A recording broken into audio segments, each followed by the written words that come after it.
ao Quebra-Cabeça do Sucesso, mais divertido e desafiador programa de TV e videocast sobre negócios da nossa região. Eu sou a Alessandra Paulilo e junto com a Priscila Casagrande a gente vai conduzir aqui um bate-papo leve e divertido para que você forme o seu quebra-cabeça de sucesso. Olá pessoal, sejam muito bem-vindos. O tema de hoje é o varejo no setor da construção civil. A Câmara Brasileira da Indústria da Construção fez uma previsão de 2,3% de crescimento do Produto Interno Bruto do setor de construção civil para 2024, índice acima das previsões do PIB Brasil para esse ano. Desde janeiro de 2024 acontece o lançamento de novos empreendimentos com muita frequência.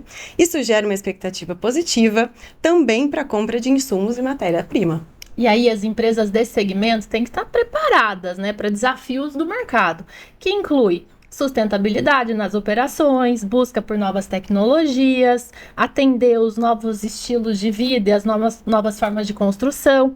E essas mudanças, elas acabam influenciando todas as dinâmicas e dali vão surgir oportunidades de negócio para as empresas desse segmento.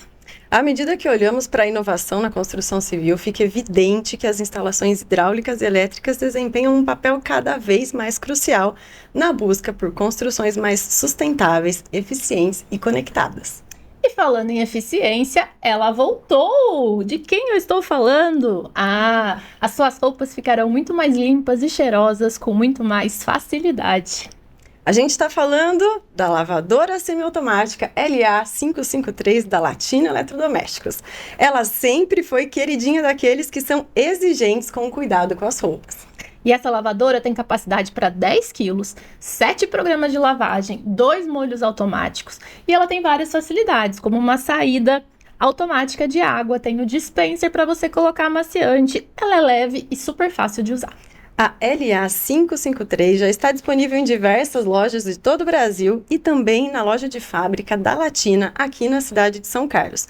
Você precisa agendar sua visita, então, para conhecer o showroom pelo WhatsApp 16 997509 840 e garantir a sua lavadora. Se você mora fora de São Carlos, então acesse o site latina.com.br. Latina, seu momento, nosso eletro. E quais são os critérios que te levam a escolher a escola do seu filho? O atendimento e o ensino humanizado são fatores determinantes para você?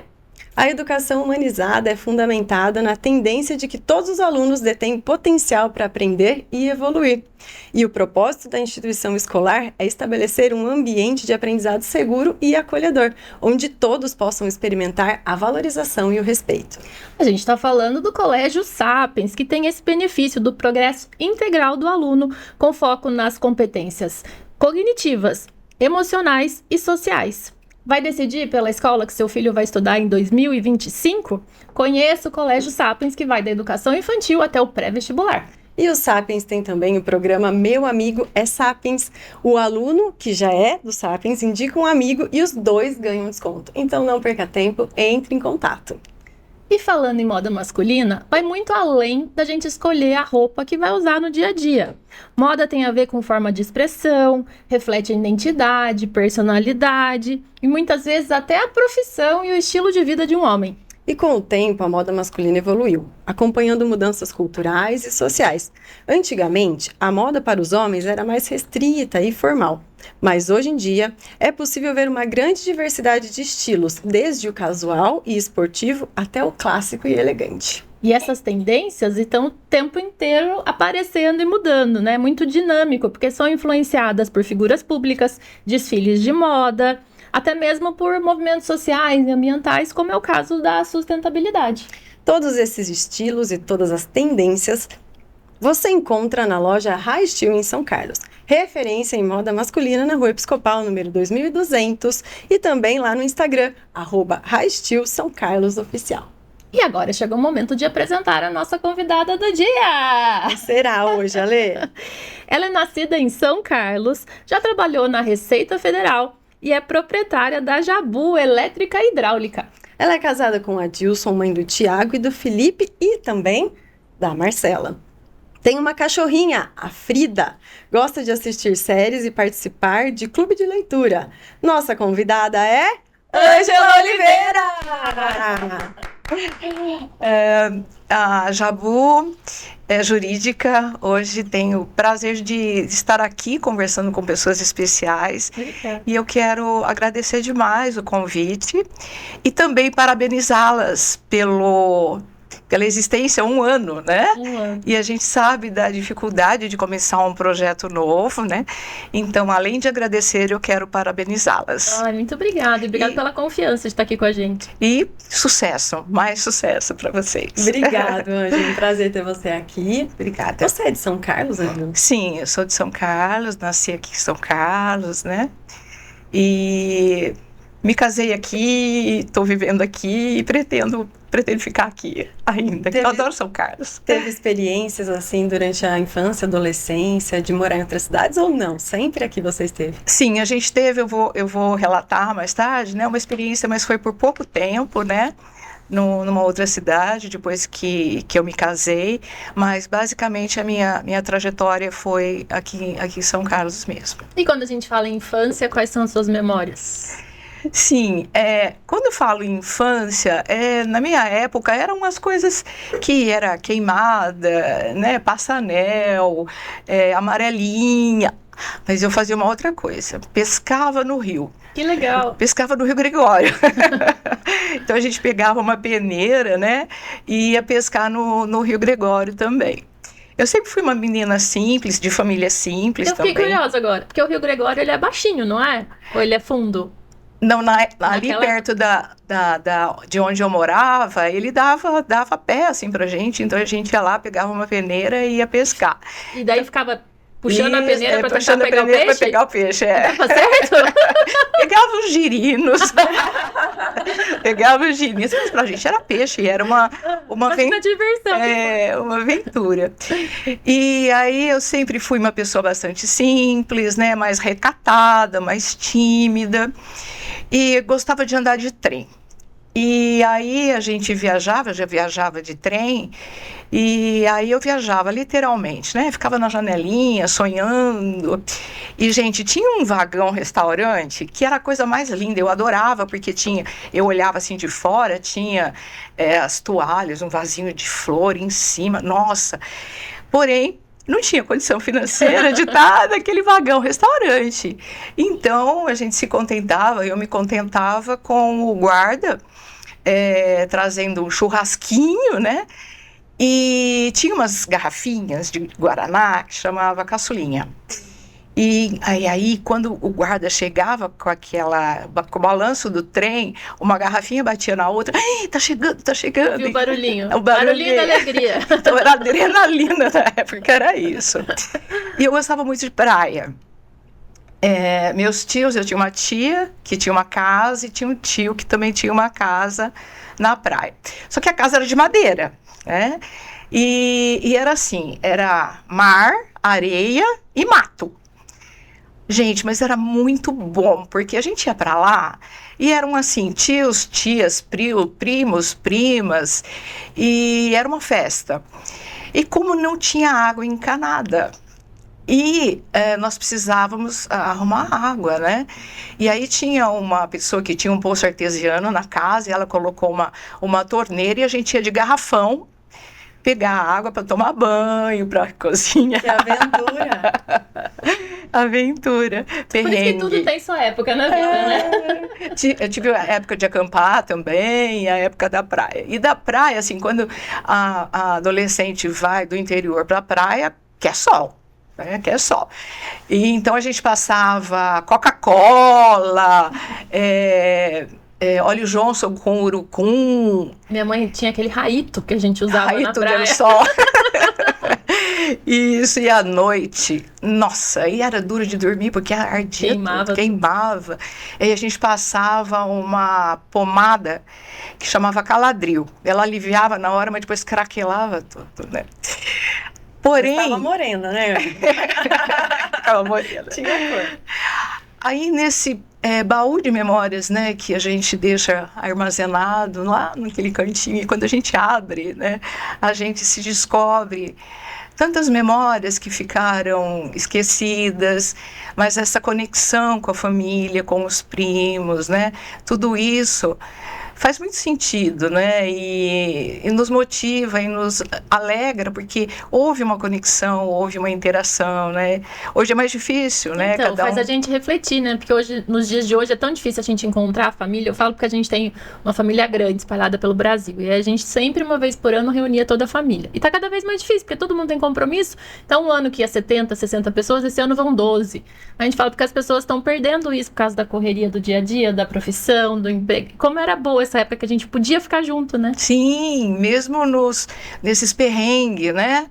Não era perrengue chique, era perrengue. Mas era mesmo, estar né? junto, né? Não Só de importava. estar junto, né? E aí são memórias que fazem sentido e que fazem aquela diferença na nossa vida, né? Essa conexão com os primos, essa amizade, né? Tudo isso eu acho que faz muita falta pra gente hoje em E em dia. algum momento na adolescência você pensou em seguir alguma profissão específica? Tinha alguém que te inspirava? Eu quero seguir essa profissão, ou você não pensava sobre isso? Não pensava sobre isso, não. Ai, mas uma coisa. Na época, eu gostava, gente, eu gostava de Chico Buarque. E eu ficava de madrugada para ouvir os festivais da Record. E, bom, eu sou apaixonada pelo Chico até hoje. Mas na época, imagina, eu tinha 12 anos, acho que um pouco menos, um pouco mais. E eu ficava assistindo os festivais da Record, porque foi uma época muito rica, né? Em termos de cantores, em termos de composição, de músicas maravilhosas. E aí o que acontecia? O cantor, como era da ditadura, a época da ditadura, os cantores eles eram muito visados, né? Muitas vezes proibidos de cantar. As músicas eram proibidas, passavam por um critério, censura, né? Isso. E aí o Chico Buarque veio aqui em São Carlos, gente. Olha isso, o ginasião cheio de gente, e como era essa época mais difícil, mais ditadura, o pessoal não gostava de muita aglomeração de jovens, de adolescentes, então eles não deixaram o Chico cantar Apesar de Você. E Apesar de Você é uma música que remete à ditadura, né, e tudo mais. E aí ele falou, bom, já que eu não posso cantar, então eu vou tocar. E ele tocou e o ginásio inteiro cantou, gente. Emoção. Olha que coisa linda. Então isso também me lembra, né, essa parte que a gente vivenciou, né, da ditadura, daquilo que muitas vezes os cantores eles precisavam usar até pseudônimos, né, para conseguirem as músicas, enfim. Mas isso foi uma coisa assim bem marcante assim na minha adolescência, na minha infância. Mas assim, eu nunca pensei, foi a abertura da empresa e tudo mais, foi uma consequência, né? Foi uma consequência de um sonho, porque quem é o protagonista de tudo isso é o Jabu. Né? Eu sou o suporte. Só para colocar a ordem no cronológica pra gente entender. Primeiro vocês começaram a namorar. A ideia da loja veio depois. Veio depois. Nós começamos a namorar, eu tinha 17 anos, foi meu primeiro e único namorado. E o Adilson, como nós somos de família bastante simples, o Adilson ele estudava engenharia elétrica e ele dava aula no CAASO. Ele dava aula no CAASO e vários outros cursinhos que tinha. Ele dava aula de física, então ele ia para Araraquara, Ribeirão, Franca, Araçatuba, até São José do Rio Preto, dando aula de física. E foi assim durante a graduação total dele. Nessa época eu já trabalhava na Receita Federal, e chegou uma hora que nós resolvemos nos casar. Na verdade, o Adilson, naquela época, também era uma instabilidade, né? A gente está acostumado, né? Brasileiro é bem adaptável a tudo. Era uma instabilidade, então as pessoas que se formavam não tinham muito emprego. E o Adilson tinha passado num concurso nacional da Petrobras. Eu falo que ele é terrível, porque tudo que ele faz muito bem feito, por conta de ser uma pessoa assim bastante disciplinada, uma pessoa bastante focada, né? Ele não é terrível, ele é brilhante. Ele é brilhante, eu falo que ele é insuportável. Alguém me entende? Não tem esse apelido, ela é insuportável. Insuportável. É bom, né? Não é Ah, é isso mesmo. Não, é igual terrível. Então, eu não quis falar insuportável, porque eu falei, como é que Pra não será? pegar mal, né? Não, mas você tá em casa com isso. Eu tô em casa. É o melhor lugar pra você falar sobre isso aqui, né? Então, certeza. Priscila, ele é insuportável. Porque tudo que ele faz bem feito. Ele era muito briguento e o pai colocou no judô. Aí ele foi um dos melhores lutadores, faixa preta, campeão brasileiro, campeão paulista, campeão brasileiro. Depois ele foi jogar futebol. Aí foi um campeão, foi campeão de um monte de times aqui da cidade, de fora. Ele jogava em Brotas, em toda a região. Aí ele foi jogar profissional no Grêmio. Enfim, É o cara que fazia a coisa acontecer. fazia a coisa acontecer. E ele tinha passado nesse concurso da Petrobras e nós resolvemos nos casar, mas não tinha chegado ainda o pedido para que ele assumisse a empresa. Nos casamos. E nós nos casamos também de uma maneira bem peculiar. Ele casou de calça jeans, camiseta Hering, e eu casei de um vestido azul, numa quarta-feira. Mas por quê? Foi meio de surpresa, em cima da hora? Vamos casar do jeito que a gente tava? Realmente era aquilo que a gente queria. E ainda nós tivemos a audácia, gente, de chegar pro padre e falar assim, olha, a gente não quer tapete, não queremos flor, não queremos música, não queremos o nosso sermão tradicional, o seu sermão tradicional, e não quisermos aliança. Olha que rebeldes. Não, filhos, pelo menos uma aliança para eu abençoar. Né? Aí a gente foi comprar uma aliança rapidinho e fomos lá. E tinha convidados, assim, familiares, presentes? Então, tinha alguns que a gente falou assim, Tinha os três. Tinha só os padrinhos, que era testemunha. Isso, aí você é a noiva? Você é a madrinha? Não, eu sou a noiva. Nossa, você é a noiva? Eu sou a noiva. Aí nós nos casamos, aí pegamos nossa barraca, a barraca de 3 pinos, né, de 3 apoios, mochila, cantil, ônibus, nós não tínhamos carro, né, e fomos para a lua de mel. Fomos para o sul, e aí quando chegou em Torres, que é uma cidade logo no começo ali Uma praia com água gelada. Uma praia com água gelada, e Rio Grande do Sul, né, e nós, naquela época, não tinha como você avisar, meu sogro era radioamador, e ele mandou uma mensagem pelo rádio amador, e a gente chegou no camping, tinha uma mensagem que a gente teria que voltar para assumir a Petrobras, né? Porque o Adilson precisava assumir a Petrobras, então precisava ir para a Bahia. Nós voltamos, e pode parecer clichê, mas para mim faz sentido, sabe, gente? Eu gostaria de compartilhar e dividir com vocês. Por onde passares, floresça. Deixe rastros, né? Porque isso é muito importante. E eu vou dizer por quê.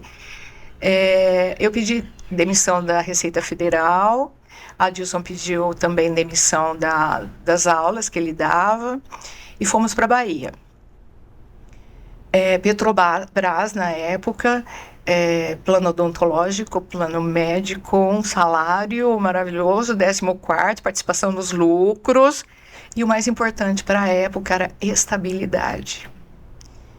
E aí o Adilson ia estudar 1 ano, 15 em mar, 15 em terra, para depois ir para a plataforma, né? E ele começou a ficar insatisfeito.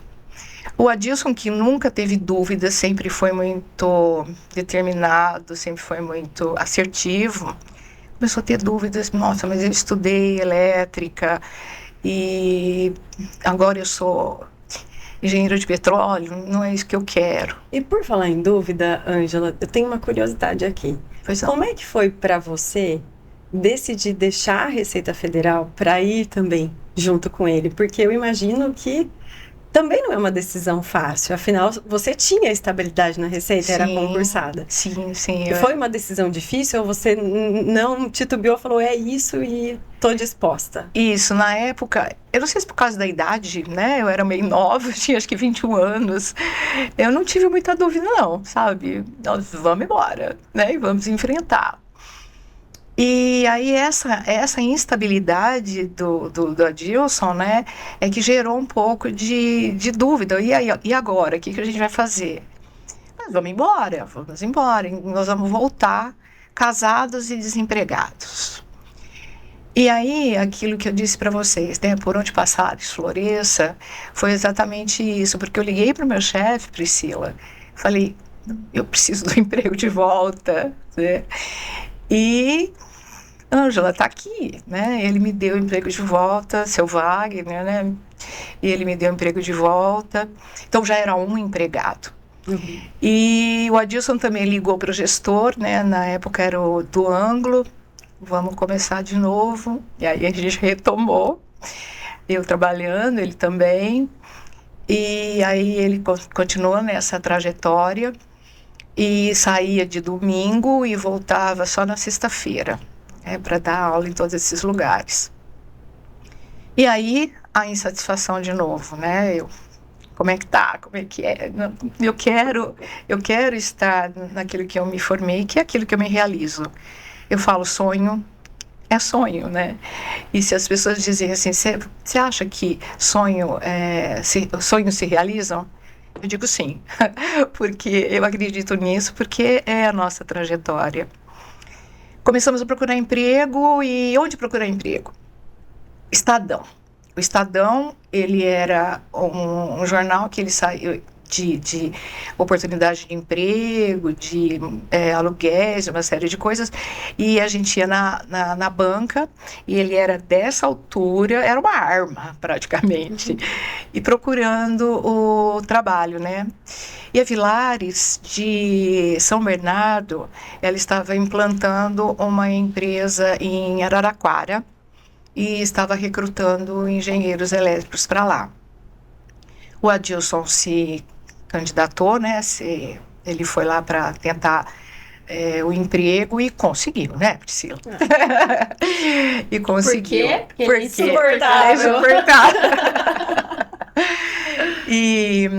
E aí já estávamos, né, eu trabalhando, ele também, e ele levantava, e na época era assim, a Vilares pegava aqui em São Carlos funcionários para irem para Araraquara.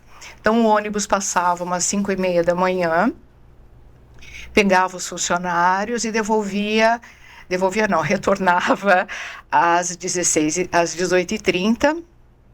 Ele chegava às 18h30 e ia fazer administração de empresas. E eu na retaguarda. E aí o Adilson, depois ele foi gerente, não, ele foi supervisor, e depois ele chegou a gerente. Ele chegou a gerenciar uma empresa de 4.000 funcionários. Uau. E aí, novamente, vamos abrir mão? Você precisa ter muita... E na época nós já tínhamos 3 filhos, né? E é difícil você tomar essa decisão. Coragem, é difícil, né? Mas nessa hora já era abrir mão para abrir a loja. Sim, para esse sonho. Vamos abrir mão, então, novamente. Bora. E ele foi construindo esse desejo de ser empreendedor e ter uma loja própria no decorrer do tempo? Ou era algo assim que ele sempre falava para você? Não, eu acho que ele foi amadurecendo, Priscila. Eu acho que ele ficou uma média de uns 8 anos, de 7, 8 anos na empresa, né, na Vilares. E nesse decorrer ele começou a construir essa ideia de uma empresa própria. Uhum.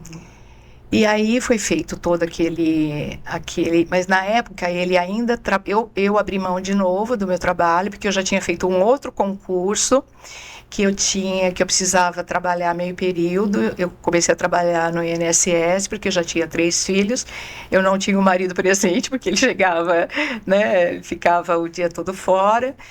E aí eu precisava também abrir mão, tomei a decisão de abrir mão. Ele ainda não, porque a gente precisava ver como é que a coisa ia caminhando. Ele trabalhava durante o dia na Villares, à noite, finais de semana, ele fazia os projetos. A empresa começou a tomar corpo, só que nós também não tínhamos recursos financeiros para construir uma empresa. E aí a gente construiu, nós tivemos um sócio e começamos na casa da minha sogra, que era uma casa que a minha sogra tinha mudado, onde eles nasceram, num lugar que não era comercial. Mas a empresa surge para fazer projetos? Isso, projetos e venda de materiais elétricos. Já tinha materiais também. Isso, tinha a venda de materiais elétricos. E já chamava Jabu? Já chamava Jabu, porque ele já era conhecido como Jabu no judô, já era conhecido como Jabu no futebol e era conhecido como Jabu dando aula. Então, a pergunta que a gente fez pro Paulo do Tiquinho, né? Quem é o Tiquinho? Eu sou o Tiquinho, agora quem é Jabu? Por que Jabu? Eu já vi pessoas falarem que eram iniciais de 4 pessoas, que aí juntou Jabu. Eu já vi falar que era sobrenome de alguém. Por que Jabu? De onde veio Jabu? Então, isso ele ficava no parquinho da Vila Néria, aquele em frente ao atual Hospital da Unimed, né? E aí aquela criançada toda brincando, falou, botando apelido, você é Jabu. E simplesmente... Sem porquê, sem causa. Sim, porque escolheram o nome da empresa no futuro. Visionários. E ele tomou para si, né? Ele chamou para si. Por que não usar esse nome, né? Jabu. Então a Jabu começa nessa casa, com projetos, materiais elétricos. 1986.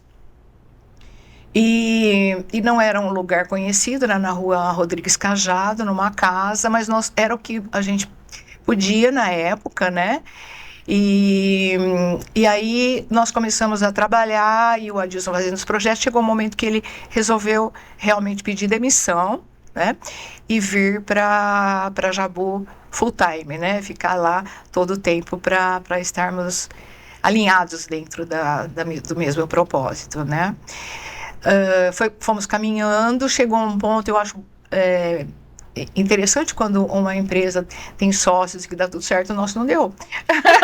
O meu também não, acho que a gente tem bastante coisa em comum. Você também não, Priscila? E aí chegou num ponto que a gente precisava... Acho que assim, eu vou melhorar pra vocês duas. Tá. Eu acho que o sócio, ele é bom até certo ponto. Pra começar foi importante. Sim, pra construir foi. Só que chega um momento que aí já não... Os interesses começam a não bater, né? Mas assim, acho que a fala da Ângela é também de admirar quem dá certo, né? Sim, né? A gente admira quem dá certo. Quase real, né? Exatamente. E aí era o momento da carreira solo, de 2. E aí nós partimos para a carreira solo. E aí foi um momento muito difícil, porque a inflação, gente, estava 70%, 80%, e nós tínhamos que pagar nosso sócio dentro dessa inflação, dentro desses juros, né?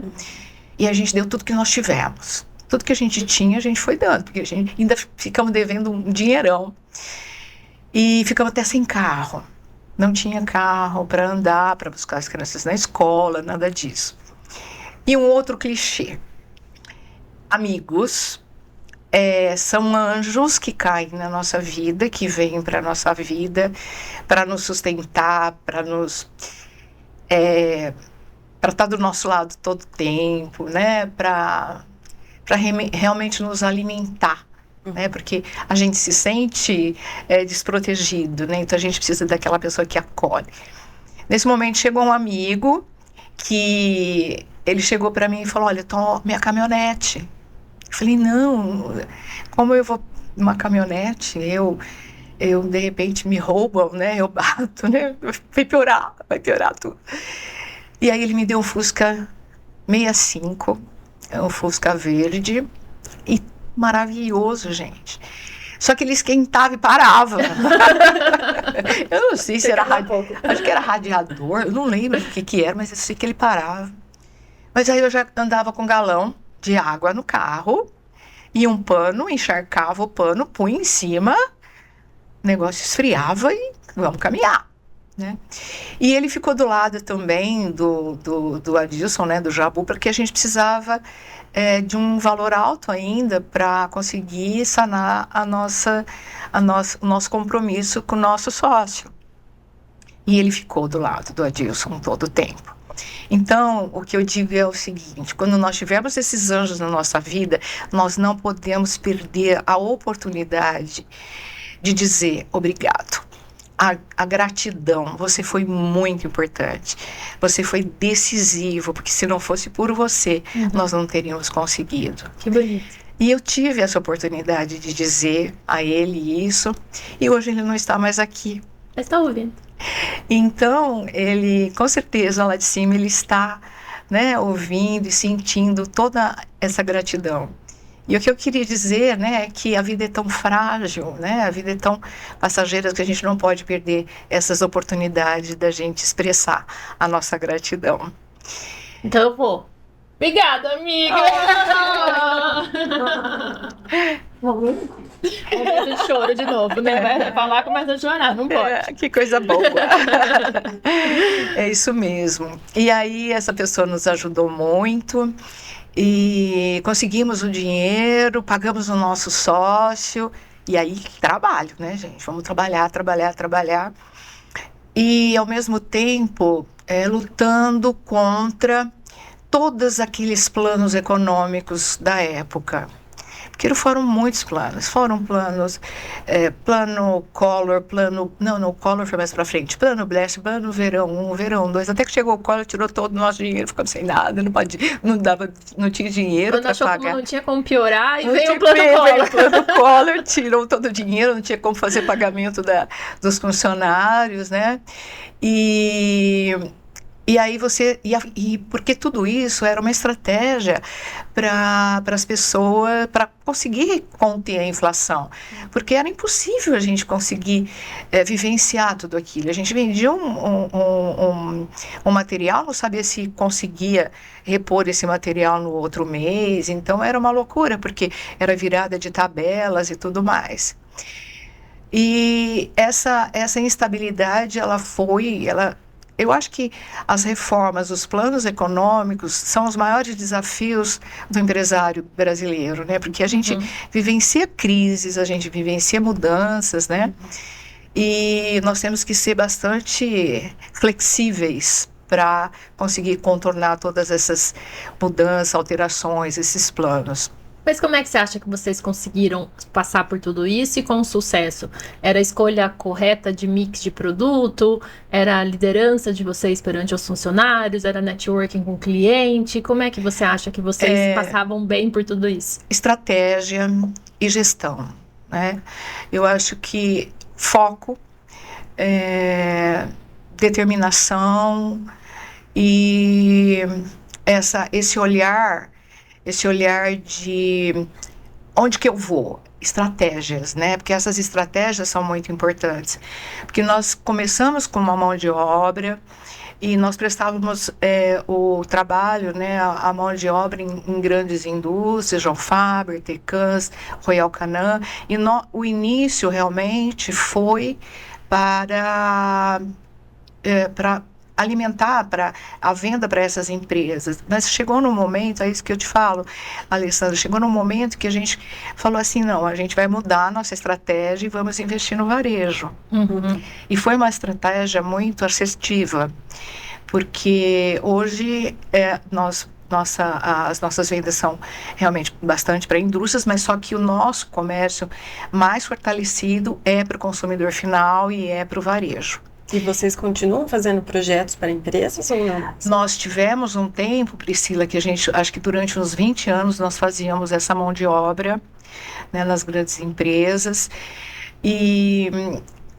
Porém, era uma coisa que, para mim, era muito difícil, porque eu ficava muito preocupada com os funcionários, porque você trabalha em alta tensão, né? Você trabalha o risco é muito grande. Aí nós optamos por trabalhar só com material elétrico, né? Depois hidráulica, iluminação, mas aí a parte de de projetos e de instalação de mão de obra, a gente abriu mão exatamente por conta desse risco que às vezes muitas coisas não estão nas nossas mãos, né? Você dá o EPI, você dá uma série de coisas, porém não está nas nossas mãos, né? Então, e caminhão para motorista, caminhão, uma série de coisas. Então a gente achou que realmente valeria mais a pena a gente focar no varejo. Então essa foi uma estratégia, Alessandra, de realmente passar por tudo isso, né, e ter esse olhar de gestão, nós vamos abrir mão então da mão de obra, vamos focar no varejo, e foi assim que aconteceu. E aí vocês mudaram dessa casa para um ponto comercial quantos anos depois do início da empresa? Eu acho que foram 5 anos depois. Aí a gente conseguiu comprar uma Saveiro. Yeah! Aí a Saveiro era uma Saveiro cabine simples e entregava material e carregava a família, né? Isso que eu ia falar, saco de coisa e os 3 filhos, tudo junto, assim, ó. E quando era calor, uma beleza, a criançada ia atrás, né? E quando chovia, fazia frio, 5 numa cabine simples, mochila, lancheira, né? Então todas as crianças, na hora de descer, desentortava e tudo mais, e vamos em frente. Parece desenho animado. Parece desenho animado, parece. E assim foi, né? Muito trabalho dioturno, eu digo. Dioturno porque a gente precisava... Que, na verdade, quando nós fizemos a opção pela carreira solo, nós ficamos devendo muito. Uhum. Então, a empresa ela já não estava mais no zero, ela já estava no menos alguma coisa. Então, a gente precisava chegar até ali. Porém, princípios, né, valores são coisas que são inegociáveis, né? E muitas vezes, quando a gente tinha essas dificuldades econômicas, financeiras, a gente ligava para o fornecedor: olha, eu vou te pagar, dá mais um tempo, né? E aí isso, a gente tinha, graças a Deus, a confiança das pessoas, né? A parceria, então a gente conseguiu. E aí a loja já era onde é hoje? Não. Nessa mudança de 5 anos? Não. A loja era na General mesmo, só que ela era entre a Rua Alexandrina e a São Joaquim. Hoje é uma chama Potenza, que ela faz automotiva, né? Automotiva, isso. E ali, Priscila, embaixo na garagem era a loja, e na parte de cima era o administrativo, estoque e tudo mais. Ficou pequena. Concomitantemente, a gente começou a trabalhar muito em Araraquara, né? Vender muito em Araraquara. Então surgiu a ideia de ir para Araraquara e abrir uma empresa lá. Foi em 93. 93, depois de 7 anos da abertura, nós fomos para Araraquara, alugamos um prédio e começamos a nossa empreitada lá, num mercado diferente, tudo diferente, né? Começamos lá.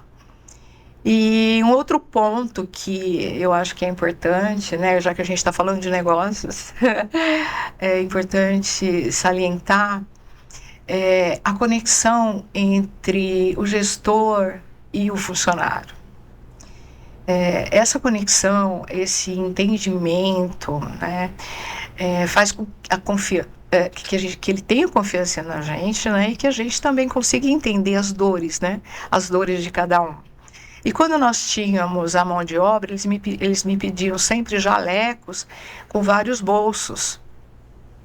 E eu falava: nossa, mas que tanto bolso? Não é possível, tanto bolso, mas ok, vamos fazer, né? E chegou em Araraquara, a gente precisava inaugurar a loja, o aluguel correndo, e a gente precisava inaugurar a loja e a coisa não acontecia. Ai, gente, eu subi na escada, peguei uma furadeira, vamos furar a parede e vamos fazer. Aí eu entendi por que de tantos bolsos, né? Um é para pôr a bucha, outro é para pôr o parafuso, outro é para pôr o mandril, para não ficar descendo e subindo a escada. Né? Só na prática, só pra gente entender, na prática, né, para entender o porquê, né? E as dores de cada um, muitas vezes a pessoa não está dando o rendimento, aquele desempenho que a gente espera, né? E por quê? porque eu tô com um problema, né, em casa, um problema financeiro, um problema de saúde, um problema pessoal, né, e a gente tem que estar conectado com cada uma dessas questões, né, que são bastante importantes. Aí depois nós começamos a construir nosso prédio lá em Araraquara, construímos o nosso prédio, e depois nós fomos para Bauru também. E quanto tempo depois? foi em 2000, lá em Araraquara. 93, Araraquara, Isso, 2000 em Bauru. Alugamos também um prédio e começamos a nossa empreitada lá em Bauru também. Como é que é essa escolha? Vamos abrir em Bauru. Bauru, na época, o Tiago meu filho fazia engenharia elétrica lá. Então, a gente pensou, né, nós já estamos aqui, a gente já conhece um pouco da cidade e tal. Nós não conhecíamos o mercado, mas o Tiago fazia engenharia elétrica na Unesp. Então, a gente resolveu abrir lá por isso também, né? E por ser Bauru é um entroncamento de várias cidades, né? Então, ela abriga um mercado bem amplo, né? Então, essa escolha foi de início por conta do Tiago, né? E também pela abrangência das cidades ao redor. E aí, sempre quando vocês abriam uma loja, vocês passavam uma temporada nessa loja?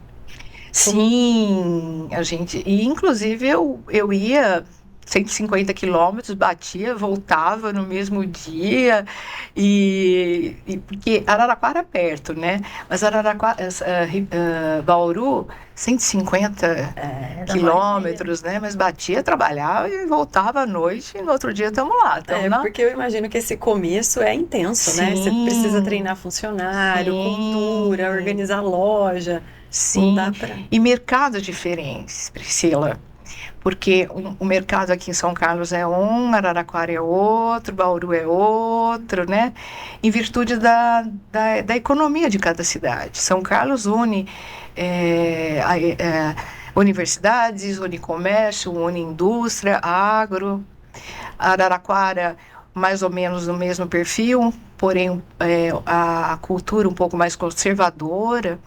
E Bauru é mais comércio, ele não tem tanta indústria, então você precisa entender, né, cada mercado, cada cidade para ver o perfil de cada um. Então a gente ficava assim. De vez em quando eu encontrava com a Dilson, né? Na estrada. Isso, a gente se cruzava. Né? No posto ali no meio do caminho? A gente se cruzava. E hoje vocês têm líderes que comandam essas operações. Isso eu tenho orgulho de falar, porque nós tivemos, quando nós abrimos, nós tivemos o Nilson, que hoje ele é um dos diretores, que ele começou com 16 anos conosco, como menor aprendiz. Depois, com 22 anos, ele assumiu a gerência em Araraquara. E depois, quando a gente abriu Bauru, uma pessoa que o Tiago tomou conta uma época de lá, que ele estudava, né? Depois, uma pessoa que eu falo que são pratas da casa, né? Que entendem a nossa cultura, que sabem como é que funciona, porque se eu for colocar uma pessoa de fora, ela não vai entender, né? Tudo aquilo que a gente os nossos princípios, os nossos valores, né? Toda a bagagem, Toda né? a bagagem, E aí, alguns funcionários que a gente vê que se destaca, né? Então, a gente nós damos a oportunidade para eles também assumirem as outras cidades, né? E qual o tamanho do time hoje? Hoje a gente tem 150 funcionários, né? Nas 3 cidades. E eu digo que a empresa hoje eu imagino como deve ser uma empresa com 3.000 funcionários, 4.000 funcionários. A gente imagina como é uma de 150. Porque são famílias, né? Uhum. Que dependem de você, são pessoas e uma corrente, né? Que vem desde aquela pessoa da matéria-prima até... São elos, né? Elos, exatamente. Então, um elo falha, também prejudica todo mundo. Porque tem a matéria-prima, a industrialização, depois o representante, a compra, compra. Então, é muito grande essa corrente. E então a responsabilidade ela fica ainda mais pesada, né? Não digo pesada, mas a Mais latente mesmo. Sim, mais latente, porque você é responsável por todo aquele pessoal, né? E aí nós estabelecemos as 3 lojas, né? Abrimos as 3 lojas e analisando os mercados, né? E todos eles nos surpreenderam. São Carlos nos dá um retorno maior, né? É o mercado que a gente sente que é o mercado mais forte. Araraquara está começando a se equilibrar com São Carlos, né? E Bauru também tá assim, nos surpreendeu bastante. Mas, assim, Bauru já tem 24 anos, né? Araraquara também já tem bastante tempo. E vocês também chegaram a fazer comércio digital? E-commerce, loja virtual? Então, eu digo das mudanças, né, Priscila? Porque as mudanças tecnológicas, elas acontecem e a gente tem que estar sempre com esse olhar. Né? Depois da pandemia, as pessoas começaram a comprar no e-commerce, né? Comprar digitalmente, então a gente também teve que abrir esse caminho do e-commerce. Estamos assim engatinhando, né? Porque é um mercado difícil, bastante competitivo, né? Os marketplaces, a gente está fazendo experiências com os marketplaces também, porque o marketplace ele te dá segurança com relação ao pagamento, agilidade na entrega, mas essas tecnologias, né, que a gente tem que estar sempre de olho mesmo, né, tem que estar sempre antenado em tudo isso. E elas mudam constantemente, e o mercado junto, né? E o mercado junto. A gente vai te passar um desafio agora, que é escolher 3 peças de quebra-cabeça dessas peças que estão sobre a mesa que fizeram mais sentido na tua história. 3 peças, pode mexer, pode pegar, a gente vai dar os recadinhos e aí a gente pergunta as peças que você escolheu. Chegou a hora daquela fase de acabamento aí na sua obra? Então é hora de escolher pisos e revestimentos, metais e louças, dentre outros detalhes. Essa etapa envolve cerca de 50% do valor do investimento da obra total. Por isso, é preciso fazer excelentes escolhas para evitar desperdícios. Então, na hora de escolher esses acabamentos, tem que prestar muita atenção na produtividade mesmo que ele proporciona e a praticidade que ele te entrega. E quando for área externa, principalmente com piso molhado, né? Cuidado na hora de comprar, dá preferência mesmo pelo antiderrapante.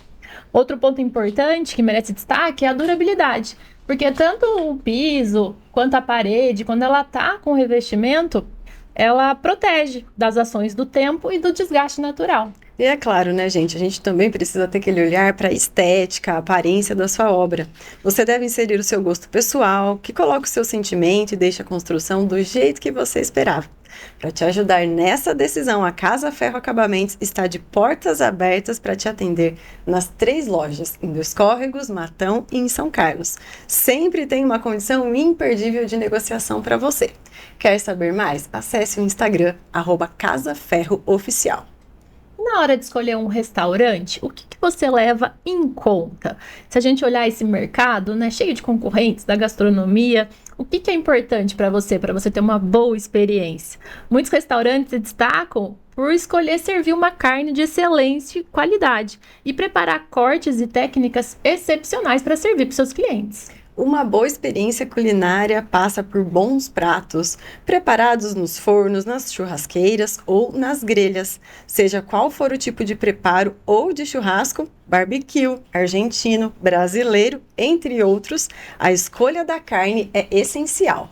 E a Boutique da Carne Sil Tomac é especialista em fornecer carnes de qualidade com extremo grau de marmoreio. Se você tem um restaurante e quer proporcionar esses momentos para os seus clientes, entre em contato pelo WhatsApp ou peça pelo delivery. Se preferir, é só visitar a loja aqui em São Carlos, na saída para Descalvado. Sil Tomac, garantia de sabor. E você sabia que uma das maiores vantagens do GLP para restaurantes é a possibilidade de controlar melhor a temperatura dos equipamentos a gás, como fornos e fogões? E aí, para certas receitas, ter esse controle rigoroso é muito importante, para que realmente o alimento não fique um pedaço cru, um pedaço cozido, né? Porque isso acaba interferindo também no sabor e na textura do alimento. Como o GLP aquece muito rápido e não demora para atingir as altas temperaturas, ele permite o controle de forma mais precisa. Isso resulta em pratos mais saborosos e na satisfação dos clientes, tornando o seu desempenho na cozinha imbatível. Então prepare pratos mais irresistíveis, com menos tempo e gastando menos gás. Isso tudo é possível sim com a Trasgás. Entre em contato e adquira o GLP para o seu restaurante, para o seu negócio, para a sua indústria ou para a sua casa. Acesse @Trasgás São Carlos. Conseguiu escolher as suas 3 peças? Sim, consegui sim. Vou pedir para você mostrar a primeira para a câmera e aí explicar para a gente o porquê você escolheu. Propósito. Propósito é aquela bússola que nos dirige, aquele caminho que nos leva à concretização dos nossos desejos. Então, todo mundo, eu acho, tanto pessoal quanto profissional, precisa ter um propósito, precisa ter aquela luz que te faz brilhar e aquele caminho, né, que te faz levantar todos os dias, apesar dos obstáculos, né, conseguir. Eu acho que quando você tem um propósito bastante definido, bastante claro, tanto para cliente, quanto pessoal, quanto profissional, isso faz com que as coisas caminhem muito melhor. O propósito é fundamental em qualquer situação. Eu acredito nisso. A segunda peça foi liderança. Liderança, eu digo que a liderança, o líder, ele inspira. O líder, ele não só dá ordem e nem delega. O líder é aquela pessoa que você fala assim, olha, quando eu crescer eu quero ser igual. Porque ela tem os valores que ela transmite, os princípios, ética. Então, isso gera confiança, gera credibilidade. Então, são princípios, são inegociáveis, e a liderança ela tem que ter esse olhar, né? Esse olhar de acolhimento, tem que ter esse olhar de saber as dores de cada um, e de saber fazer a gestão correta, sempre com foco. Mas, assim, lidar com pessoas e ter esse olhar humanizado para cada um, não é? Eu fiquei pensando aqui enquanto você fala, tudo isso você foi aprendendo ao longo desse caminho ou você foi buscar cursos para aprender como ser uma líder? Alessandra, eu acho que foi na prática, sabe? Foi errando e acertando, né? E são aprendizados. Que é difícil para o líder, esse equilíbrio entre ser humanizado e também cobrar resultado. Sim. E aí a gente vai errando e acertando. É muito difícil, é muito tênue, né? Essa linha, ela é muito tênue. Mais é indispensável, né? Porque você não pode, você tem que ser o exemplo para aquele líder. Puxa vida, ela só está mandando, mas ela não faz, né? Manda chegar no horário e chega todo dia atrasada. Então, a gente tem que ser o exemplo, né? Nós temos que ser o primeiro a chegar e o último a sair. E então isso é muito importante. O líder, ele faz total diferença na gestão da empresa, e eu acho que a liderança é fundamental.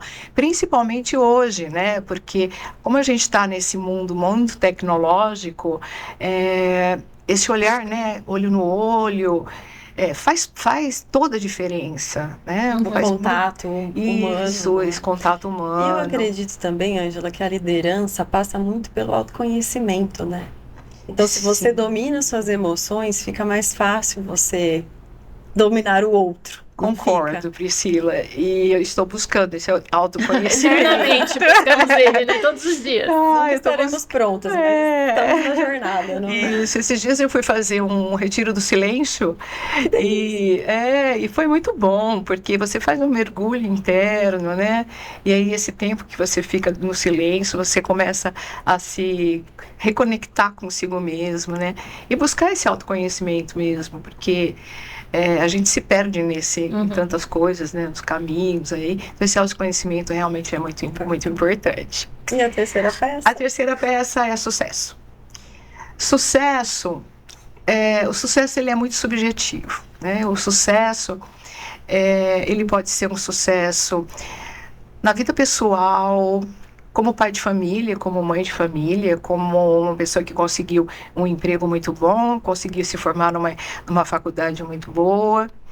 Sucesso para mim, e eu acho que essa cultura é da empresa, além dos valores financeiros, eu quero dar um impacto que eu possa, que a nossa empresa se perpetue e que fique um legado. Por exemplo, oportunidades para as pessoas, por exemplo, os menores aprendizes. A Beatriz foi uma menor aprendiz que começou com a gente, se tornou contadora excelente. E hoje nós estamos muito envolvidos também com a inclusão, porque nós estamos num mundo de muitos preconceitos. Esses preconceitos vão ter que ser ao longo do tempo, vai ser uma jornada ainda bastante longa para que a gente acabe, né, essa coisa tão árdua e tão forte que é o preconceito, né? Então essa inclusão e a diversidade também faz muita diferença. Hoje nós temos a Juliana, que ela está conosco, ela tem uma síndrome e a Juliana trabalha em 2 trabalhos, né? Ela trabalha de manhã em um emprego e à tarde ela trabalha conosco. E ela espalha alegria para onde ela estiver, ela está espalhando alegria. E esses dias ela chegou para mim, assim, e isso foi muito emocionante. Ela chegou para mim e falou assim: olha, Ângela, eu vou pedir para minha mãe pedir demissão do outro emprego, porque eu quero trabalhar só aqui, porque aqui é o meu mundo. Ai, que lindo. Gente, aquilo para mim foi muito impactante, muito forte, né? E isso para mim é sucesso. Também modificar as pessoas, né, conseguir fazer com que, independente de qualquer diferenças, né, a gente consiga construir, né, um mundo maior, um mundo mais inclusivo, um mundo menos preconceituoso. Isso é sucesso para mim. A gente quer agradecer pela aula que você deu pra gente hoje. O nosso tempo já esgotou e a gente quer agradecer mesmo a confiança e tudo que você contou e colocou aqui nessa mesa pra gente hoje. Ai, muito bom compartilhar. Foi muito bom, prazer, Priscila. Que umas lindíssimas essas mulheres. Muito obrigada. Nem vamos dormir esta noite. Insuportáveis. Gostei, viu, Priscila? Olha aí. Muito então obrigada. eu não preciso ficar intimidada em dizer insuportável. Não, de jeito Não. De jeito nenhum. Então tá. Obrigada, pessoal, que está aí acompanhando sempre os nossos episódios inéditos. Lembra que na rede social, nosso @ é Quebra-Cabeça de Sucesso. E a gente se vê na próxima peça desse nosso quebra-cabeça.